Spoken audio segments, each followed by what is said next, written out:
दी exercise 10.2 का आपका एक क्वेश्चन पेंडिंग है, दैट इज क्वेश्चन नंबर 30। पहले मैं ये क्लियर करता हूँ, then we will proceed with exercise 10.4। Okay, और ये क्वेश्चन एग्जाम में पहले भी काफी बार आ चुका है। क्वेश्चन है A B C are unit vector such that a plus b plus c equal to 0. Find the value of a dot b plus b dot c plus c dot a. तो value find करनी है किसकी, a dot b plus b dot c plus c dot a। अब कैसे find करोगे ये देखते हैं। देखो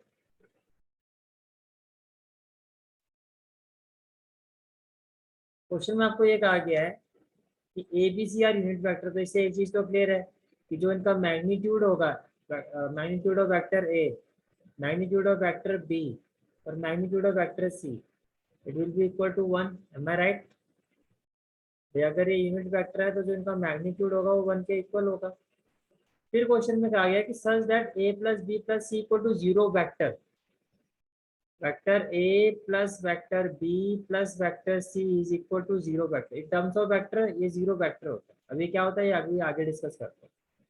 फिर आपको कहा गया कि फाइंड द वैल्यू ऑफ, आपको फाइंड करना, अगर ऐसा है तो A dot B plus B dot C plus C dot A की क्या वैल्यू होगी, ये आपको फाइंड करना है। अब इस क्वेश्चन को करने के दो मेथड है, मैं आपको दोनों मेथड बता रहा हूँ। फर्स्ट मेथड क्या है आपका भाई, देखो आपको क्या कहा गया है कि vector A plus vector B plus vector C is equal to 0 vector. अब आपको पता कि अगर हम सेम वैल्यू से दोनों साइड मल्टीप्लाई करते हैं मैथमेटिकली, तो still it will remain same, right? तो मैथमेटिकली कोई चेंजेस नहीं होता है। तो हमने क्या किया, taking scalar product, taking scalar product, scalar का मतलब dot product of both side with vector A. हमने वेक्टर ए से दोनों साइड का डॉट प्रोडक्ट लिया, ये हो गया दिस वन, और ये हो गया आपका A vector dot 0 vector. By doing so what we will have, a vector into a vector, that is magnitude of a vector square, magnitude of a vector square, right? And then a vector dot b vector, and then a vector dot c vector। किसी भी vector को 0 vector के साथ अगर आप dot product लेते हो तो it will be equal to 0, will be equal to 0। Then as vector a is a unit vector, so its magnitude is 1, तो magnitude 1 है तो 1 का अगर आप स्क्वायर करोगे it still be equal to 1 plus a dot b plus a dot c vector equal to 0। then a vector dot b vector plus a vector dot c vector equal to plus 1 equal to क्या हो जाएगा -1, और ये होगी first equation. आपकी first equation क्या आ गई, a vector dot b vector plus a vector dot c vector equal to -1। ये क्लियर हो गया? This is your first equation, this is our first equation.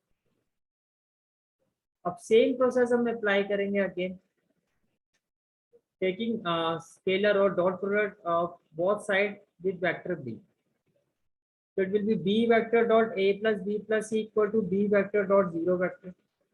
so b vector dot a vector, b vector dot b vector, that is magnitude of b vector square, b vector dot c vector equal to 0, equal to 0। then b vector dot a vector can be written as a vector dot b vector, as it is a unit vector so its square will be equal to 1 plus b vector dot c vector equal to 0। now what we have got, second equation, that is a vector dot b vector plus b vector dot c vector, and it is equal to -1, it is equal to -1, that is equation number 2, that is equation number 2। then a vector plus b vector plus c vector equal to 0 vector again। so what we are doing now, taking dot product of both sides with c vector, so c vector dot a vector plus c vector dot b vector और c vector dot c vector, that is magnitude of c vector square equal to क्या होगा, c vector dot 0 vector, it will be equal to 0, right?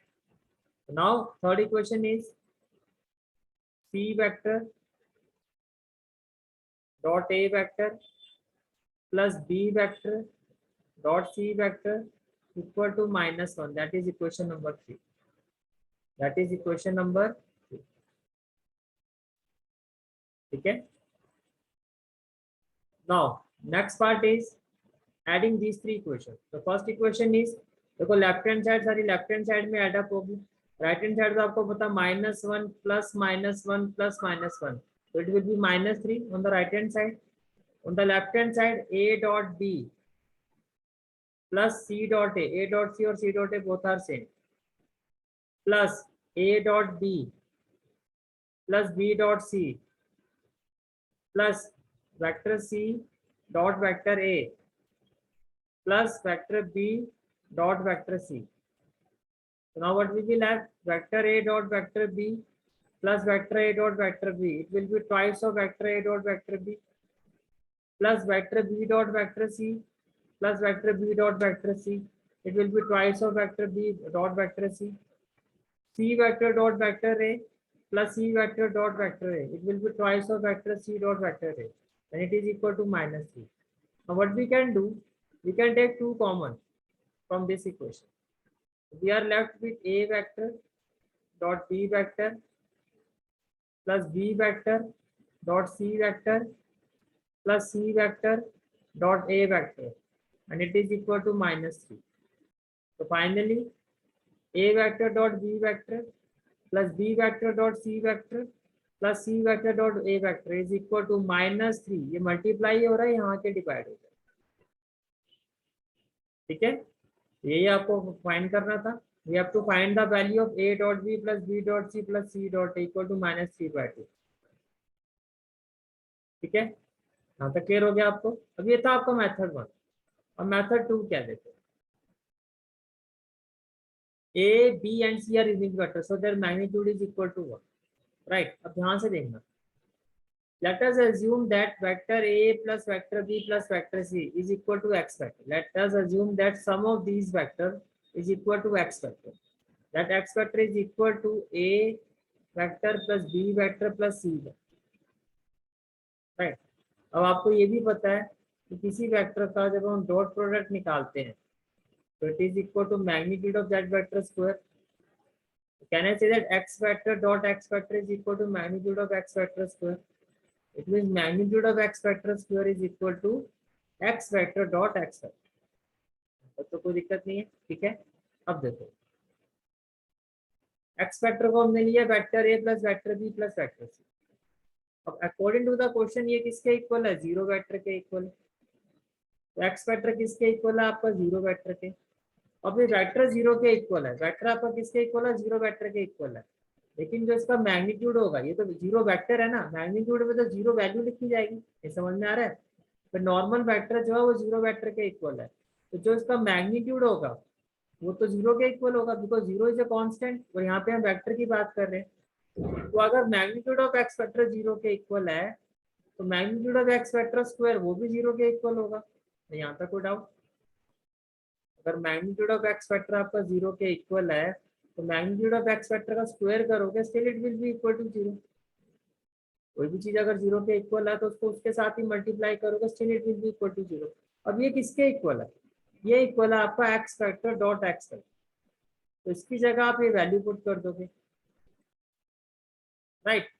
अब x vector का मतलब क्या है, vector A plus vector B plus vector C dot X vector vector A plus vector B plus vector C equal to zero. Now while solving this, what we will have,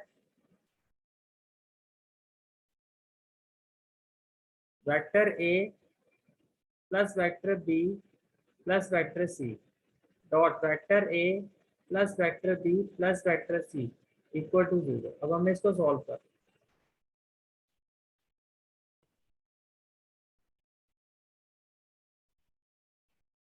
देखो जब आप solve करोगे what you will get, vector A dot vector A, vector A dot vector A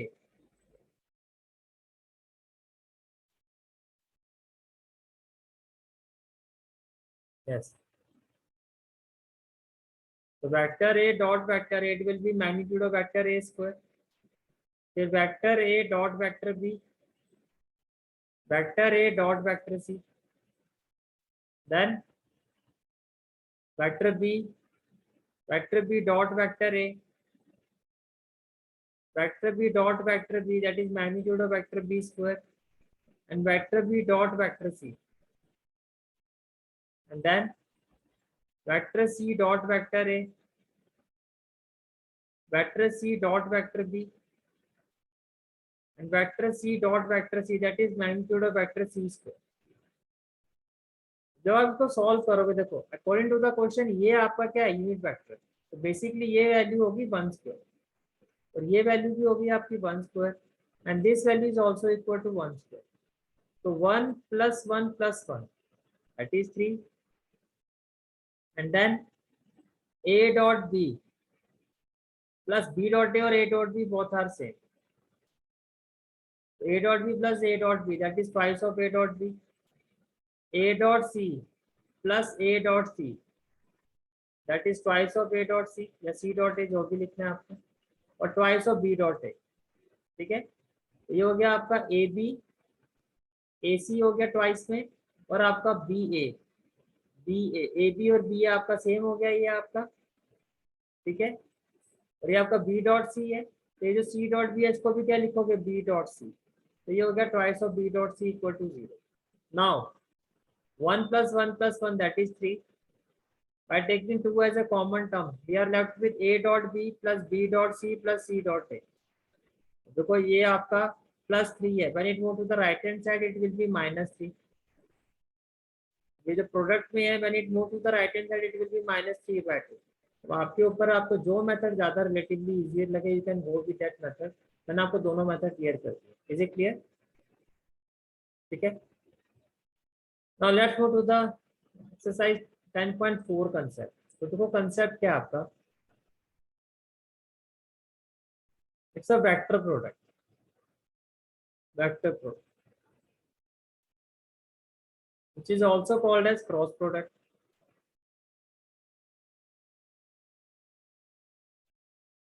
अभी हम already study कर चुके हैं कि वेक्टर और क्रॉस प्रोडक्ट करने का हमारा पर्पस क्या होता है। मीन्स अगर आप A vector dot B vector find कर रहे हो तो क्यों कर रहे हो आप, बेसिकली एक परपेंडिकुलर वेक्टर फाइंड करने के लिए आप ऐसा कर रहे हो। We are doing cross product of 2 vectors to find the perpendicular vector. What does it mean? जैसे कि ये हो गया आपका वेक्टर ए और ये हो गया आपका vector B. There is another vector, say vector c, which is perpendicular with this vector as well as it is perpendicular with this vector. तो ये जो वेक्टर है ये आपका इन दोनों वेक्टर्स के साथ परपेंडिकुलर है, ठीक है। तो ये जो वेक्टर होगा इसकी वैल्यू क्या होगी, इसकी वैल्यू होगी, ये जो परपेंडिकुलर वेक्टर है which is perpendicular to both vector A and vector B, it is equal to vector A cross vector B. तो जो इसकी वैल्यू होगी, तो अगर मुझे ये परपेंडिकुलर वेक्टर निकालना है जो इन दोनों वेक्टर के परपेंडिकुलर है, तो it will be equal to what. इसको कैसे फाइंड कर सकता हूँ, इन दोनों वेक्टर का अगर मैं क्रॉस प्रोडक्ट निकाल दूंगा, I will be able to get this vector. समझना है? ठीक है। अच्छा, इसको रीड कैसे करते हैं? इसको रीड किया जाता है ए क्रॉस बी। अगर आपने ऐसे लिखा है बी ए, हमेशा एक्स से रीड करते हैं, तो ये हो गया बी क्रॉस ए। अच्छा, अब एक चीज का ध्यान रखना, अगर ए क्रॉस बी का परपेंडिकुलर वेक्टर आपका अपवर्ड डायरेक्शन में है, किसमें है? अपवर्ड डायरेक्शन में, तो जो बी क्रॉस ए का परपेंडिकुलर वेक्टर होगा वो डाउनवर्ड डायरेक्शन में। समझ में आ रही है मेरी बात? अगर ए टू बी का परपेंडिकुलर वेक्टर अपवर्ड डायरेक्शन में है, तो बी टू ए का, जैसे आप पोजीशन चेंज करोगे, तो बी टू ए का जो परपेंडिकुलर वेक्टर होगा, बी टू ए का जो परपेंडिकुलर वेक्टर होगा बी टू ए, वो डाउनवर्ड डायरेक्शन में होगा। इतनी बात समझ में आ रही है मेरी? ठीक है।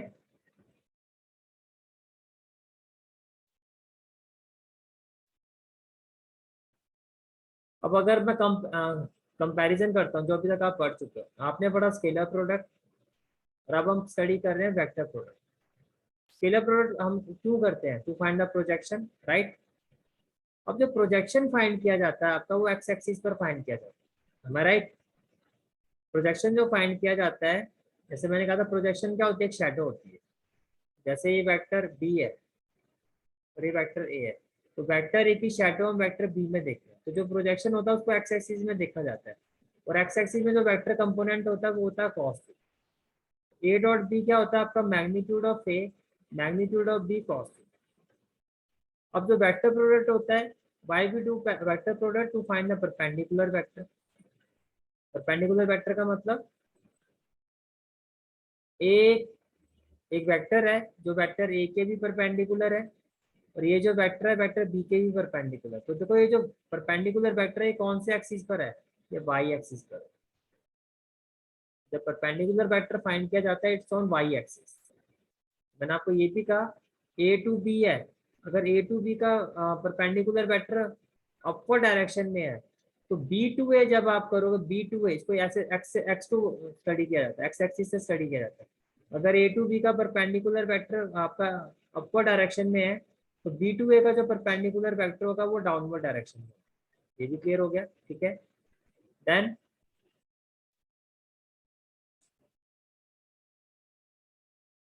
As perpendicular vector is on Y axis, तो जो यहाँ कंपोनेंट होगा वो साइन थीटा होगा पहली चीज। और वेक्टर है, वेक्टर में क्या होता है, magnitude as well as direction. तो ये तो हो गया आपका मैग्नीट्यूड। जो डायरेक्शन वाला पार्ट है उसके लिए हम यहाँ पे लगाते हैं N cap.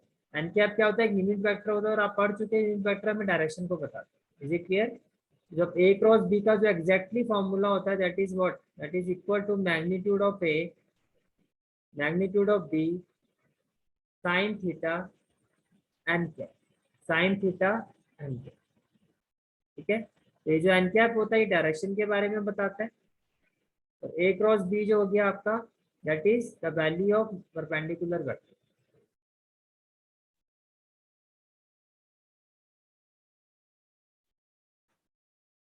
Now what we have studied, A dot B जो है आपका वो किसके इक्वल होता है, B dot A, right. A dot B किसके इक्वल होता है, बी डॉट ए। पर ए क्रॉस बी जो होता है वो बी क्रॉस ए के इक्वल नहीं होता है, बिकॉज ए क्रॉस बी जो हो गया आपका वो अपवर्ड डायरेक्शन में है, तो बी क्रॉस ए जो होगा आपका वो डाउनवर्ड डायरेक्शन में होगा। अगर ए क्रॉस बी आपका अपवर्ड डायरेक्शन में है, तो बी क्रॉस ए जो होगा आपका it will be in the downward direction. That is why A cross B is equal to minus of B cross A. Is it clear, clear हो रही है ये बात, ठीक है।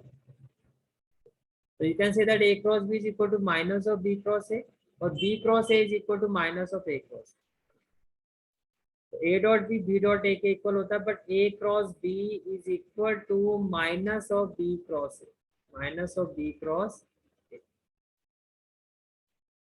देन आपने ये पढ़ा था जब थीटा पाई बाय 2 के इक्वल होता है, तो ए डॉट बी जो डॉट प्रोडक्ट होता है it is equal to zero vector, right, because cos 90 जो होता है आपका वो जीरो होता है। But in case of A vector product, अगर थीटा आपका जीरो के इक्वल होगा, थीटा जीरो के इक्वल होगा, थीटा अगर किसके इक्वल होगा, जीरो के इक्वल। देखो कॉस 90 की वैल्यू क्या होती है, जीरो। कॉस 90 की वैल्यू क्या होती है, जीरो। तो डॉट प्रोडक्ट तो जीरो कब होता है, जब थीटा 90 डिग्री होता है। और जो आपका क्रॉस प्रोडक्ट होता है वो जीरो के इक्वल कब होता है, वो जीरो के इक्वल तब होता है जब थीटा आपका जीरो के इक्वल होता है, बिकॉज साइन जीरो की वैल्यू जीरो होती है। Are you getting my point. Dot product zero vector के इक्वल कब होता है, जब दोनों वेक्टर जो होते हैं वो आपस में परपेंडिकुलर होते हैं। But cross product zero vector के इक्वल तब होता है जब दोनों वेक्टर के बीच में जो एंगल है वो जीरो के इक्वल होता है। अब उसमें क्या, अब वो कब पॉसिबल है, या तो दोनों वेक्टर ही पैरेलल हो, क्योंकि पैरेलल के बीच में कोई एंगल ही नहीं होता, तो दोनों के दोनों वेक्टर आपके क्या हो, कॉलिनियर हो, क्या हो, कॉलिनियर, लाइक दिस। फिर आप इसको ऐसे देखो, जैसे ये वेक्टर है। एक्चुअली मैं कोइंसाइड वर्ड इसलिए यूज नहीं कर रहा हूँ बिकॉज जो कोइंसाइड होता है वो भी दो पैरेलल वेक्टर ही होते हैं। Even if two lines are coinciding we can say that they are parallel to each other. तो पैरेलल में वो सम अप हो गया, you can say that it's a collinear. ये जो केस होता है आपका, अगर दो वेक्टर के बीच में थीटा इक्वल टू जीरो है, दो वेक्टर या तो कोलिनियर होंगे या फिर वो क्या होंगे, पैरेलल होंगे, ठीक है। अच्छा जीरो वेक्टर क्या होता है, किसको कहते हैं ये भी बता देता हूँ। जीरो वेक्टर का मतलब जिसका एक ऐसा वेक्टर जिसका मैग्नीट्यूड जीरो। जीरो वेक्टर का मतलब एक ऐसा वेक्टर जिसका जब आप मैग्नीट्यूड फाइंड करोगे, जैसे मैंने कहा कि ये वेक्टर जो है एक जीरो वेक्टर है, तो उसका मतलब जो भी ए वेक्टर की वैल्यू होगी, जब मैं इसका मैग्नीट्यूड फाइंड करूंगा, it will be equal to zero. Zero और जीरो वेक्टर में फर्क है, ये कांस्टेंट वैल्यू, ठीक है।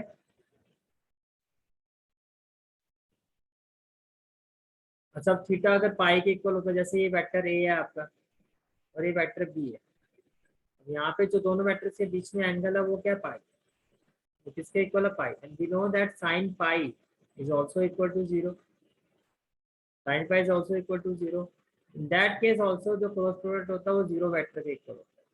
तो क्रॉस प्रोडक्ट जीरो के इक्वल कब होगा, जब थीटा जीरो होगा। थीटा जीरो होने का मतलब या तो दो वेक्टर पैरेलल होंगे, या फिर आप ये कहो कि दो वेक्टर कोइंसाइड करेंगे, या दो वेक्टर क्या होंगे, कॉलिनियर होंगे। इसमें कोई डाउट है तो बताओ। दो वेक्टर्स पैरेलल होंगे तो भी उनका जो क्रॉस प्रोडक्ट होगा वो जीरो वेक्टर के इक्वल होगा। दो वेक्टर कोइंसाइड करेंगे, हालांकि जो पैरेलल वेक्टर होते हैं ये भी, ये कोइंसाइड वेक्टर को पैरेलल ही कहते हैं। दो वेक्टर कोइंसाइड करेंगे, still their cross product is equal to zero vector, zero vector. और अगर दो वेक्टर अगर कोलिनियर होंगे, क्या होंगे, collinear, still their cross product is equal to zero vector. Is it clear, is equal to zero. भैया zero vector मतलब कि मैग्नीट्यूड जीरो हो जाएगा इसका। अगर कोई वेक्टर जीरो वेक्टर है तो उसका जो मैग्नीट्यूड है वो जीरो के इक्वल होगा। तो जो मैग्नीट्यूड ऑफ इसके इक्वल होगा वो जीरो के इक्वल होगा। ये क्लियर हो गया। अगर दो वेक्टर्स का डॉट प्रोडक्ट जीरो के इक्वल है तो वो परपेंडिकुलर है। तो दो वेक्टर का अगर क्रॉस प्रोडक्ट जीरो के वेक्टर के इक्वल है तो या तो वो पैरेलल है या कोलिनियर है। इज इट क्लियर, या वो पैरेलल है कोलिनियर। अब देखो इसका मतलब ये हो गया कि पैरेलल या कोलिनियर प्रूव करने के लिए हमारे पास दो मेथड हो गए। एक, दो वेक्टर का क्रॉस प्रोडक्ट निकालो, अगर वो जीरो वेक्टर के इक्वल आता है तो हम कहेंगे वो पैरेलल है या कोलिनियर है। और ये आप पहले ही पढ़ चुके हो कि अगर दो वेक्टर्स पैरेलल हैं तो vector B will be equal to lambda A vector, और vector A will be equal to lambda B vector. मैं आपको यही सजेस्ट करूंगा, गो विद दिस मेथड, ये इजियर होता है। जब भी प्रूव करना है कि दो वेक्टर पैरेलल है, कोलिनियर है, then go with this method, ठीक है। तो इसके अलावा जैसे कि हमने पढ़ा था कि A dot A is equal to magnitude of A vector square. तो क्या ए क्रॉस ए में भी ऐसा होता है, नहीं। ए क्रॉस ए जो होता है, ए क्रॉस ए का मतलब इनके बीच में एंगल जीरो हो गया। दो सेम वेक्टर होंगे तो इनके बीच में थीटा जीरो। और आपको पता है साइन जीरो की वैल्यू क्या होती है, जीरो। साइन जीरो की वैल्यू जीरो होने की वजह से जो ए क्रॉस वेक्टर ए होता है वो जीरो वेक्टर के इक्वल होता है। Is it clear. A dot A magnitude of vector square के इक्वल क्यों हुआ था, बिकॉज इस केस में आपको पता है cos जीरो वन के इक्वल होता है। तो ये हो गया था magnitude of A vector square. But A vector cross same vector का जो क्रॉस प्रोडक्ट होता है that is equal to zero vector. And because of this we can say that dot product में हमने क्या स्टडी किया था कि I cap dot I cap is equal to one, J cap dot J cap equal to one, K cap dot K cap equal to. In similar way अगर आप यहाँ देखो तो इसमें ऐसा नहीं होता। अगर ये जीरो है तो I cap cross I cap is equal to zero vector, J cap cross J cap same vector equal to zero vector, and K cap cross K cap equal to zero. फिर हमने क्या study किया था scalar product में, that I cap dot J cap. I और J का मतलब ये था, आई कंपोनेंट जो होता है वो एक्स एक्सिस पर होता है और जे होता है आपका वाई एक्सिस पर। इनके बीच में जो एंगल होता है वो होता है 90 डिग्री। और डॉट प्रोडक्ट में cos 90 हो जाता है which is equal to zero. That is why I cap dot J cap और J cap dot K cap ये सब जीरो के इक्वल होता है। बट इसमें ऐसा नहीं होता बिकॉज साइन 90 जो होता है आपका क्रॉस प्रोडक्ट में, साइन 90 वो वन के इक्वल होता है। तो it means A cap cross B cap is equal to magnitude of vector A, magnitude of vector B और one. It means A cap cross B cap is equal to magnitude of vector A, magnitude of vector B. अब इसको आप ऐसे समझो, देखो ये हो गया आपका vector A, that is B I cap. ये हो गया vector B, that is J cap. तो थर्ड वेक्टर जो होता है आपका वो आपका निकलता है क्रॉस प्रोडक्ट से, and that is A I cap cross J cap. Let this vector be K. समझ में आ रहा है क्या कह रहा हूँ। तो जब आप ऑर्डर वाइज जाओगे तो आई क्रॉस जे किसके इक्वल होता है? आपका के कैप। ठीक है, और अगर इसका अपोजिट लेके आ जाओ, अगर मैं आई की जगह जे कर दूं और जे की जगह आई कर दूं, तो मैंने कहा था कि जो परपेंडिकुलर वेक्टर होगा वो डाउनवर्ड डायरेक्शन में होता है। अगर I cap cross J cap आपका के कैप के इक्वल है, तो J cap cross I cap किसके इक्वल होगा? J cap cross I cap, it will be equal to minus K cap. यहाँ पे कोई डाउट है तो बताओ। I cap cross J cap is equal to अगर के कैप है, क्यों होता है मैंने बता दिया भाई। अगर ये आई है जे है तो थर्ड डायमेंशन में क्या होता है? के होता है। ठीक है, तो क्या होता है? के। तो I cap cross J cap जो होता है वो आपका के कैप के इक्वल होता है। आई कैप डॉट जे कैप तो जीरो के इक्वल होता है। वो क्यों होता है मैंने बता दिया, बिकॉज कॉस 90 जो होता है वो जीरो होता है। ऑन द अदर हैंड अगर आप इसको एक ऑर्डर में लो, you can see that here, तो ऑर्डर क्या होता है? आई टू जे और जे टू के और के टू आई। तो अगर आप ऑर्डर के साथ जाओगे, अगर मैंने कहा I cap cross J cap, तो वो होगा के कैप के equal. I cap cross J cap it will be equal to K cap. On the other hand J cap cross I cap it will be equal to minus K cap. समझ में आ रहा है? अगर opposite order कर दो, ideally order देखो आपको alphabetically पता है आई जे और फिर के होता है। तो अगर आप राइट ऑर्डर में जा रहे हो, आई और जे करते हो तो के आएगा, के और आई करते हो तो जे आएगा, जे और के करते हो तो आई आएगा। तो जे cross J cap cross K cap आई कैप, इसका अपोजिट कर दो के कैप क्रॉस जे कैप, अब अपोजिट आ गए तो ये हो जाएगा डाउनवर्ड डायरेक्शन माइनस आई। ऐसे K cap cross I cap it is equal to J cap. तो I cap cross K cap किसके इक्वल होगा? Minus J cap. Is it clear? ठीक है,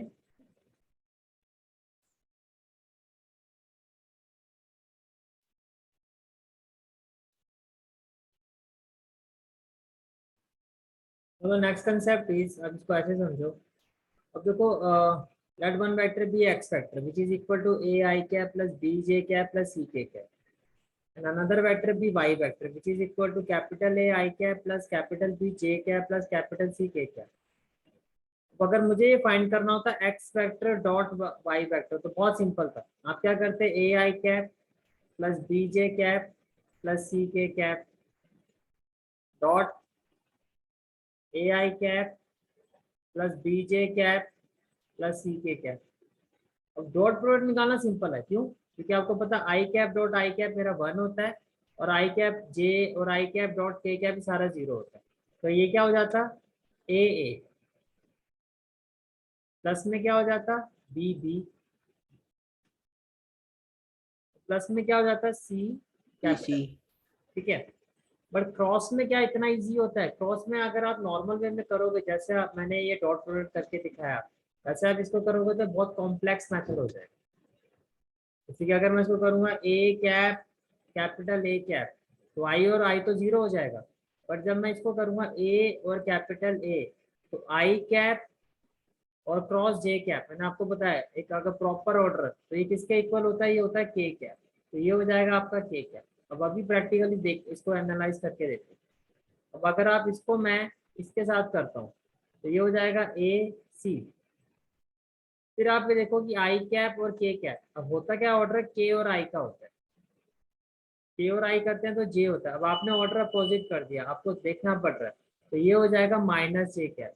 तो ये हो गया माइनस ए सी जे कैप। तो आप देखो कितना कॉम्प्लेक्स है, कितना सोचना पड़ रहा है आपको।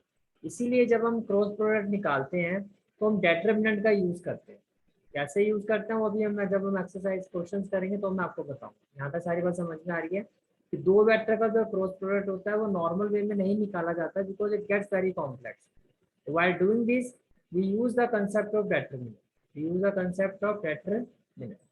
Is it clear? ठीक है, कैसे करते हैं देखो। जैसे ये हो गया X vector cross Y vector, तो आपने लिखा जो कंपोनेंट है आपके I cap J cap K cap, ये कॉमन कंपोनेंट है। तो आपने लिखा I cap J cap K cap. तो एक्स फैक्टर के कंपोनेंट क्या है? ए, कोफिशिएंट क्या? ए बी और सी। तो जो वाई वेक्टर है इसके कोफिशिएंट क्या? A B C. ये आपने लिखा। अब आपको जैसे आप डिटरमिनेंट को सॉल्व करते थे, expand along R1, expand along C1, वो आपके ऊपर है। तो बस आपको एक्सपेंड करना है और जो आपकी वैल्यू आएगी दैट इज योर आंसर।